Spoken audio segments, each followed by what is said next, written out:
जय जगन्नाथ सांग मैंने 30 डेज चैलेंज आज हूँ डे नंबर 6। आज मो बाँखी कहीं डेउची लगुच कि खुशी खबर मिल पारे। नाली नाली सब दिशुची कॉलेज रे आज रेड क्रॉस प्रोग्राम अच्छी। कॉलेज को जी आसुचंती मिस्टर अनंता माने सब्यसाची सर। इतने बड़ खुशी खबर हजम होनी बिचारी हजमाला गोली खाऊची। हाँ मु हजम करने चली आसली क्लास करने को। देख लाइन मैडम को देखा नहीं आ क्लासटा पूरा अंधारमय देखा तापर चली आसली टिके प्रोग्राम देखापी। सज सज देखी आ धैर्यहीन हो जाउथिबा बेले एंट्री हैला मिस्टर अनंतंकर।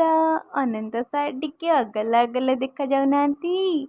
अरे वेट कमे दीछंती। अनंत सर को देखी दिल गजर गजर हे गला आ हे आम बाहन भी आसीगला। बाहन देखिली गोटे छोट झिटिपिटी को जी की संघर्ष कर समस्त ऊपर आक्रमण करने।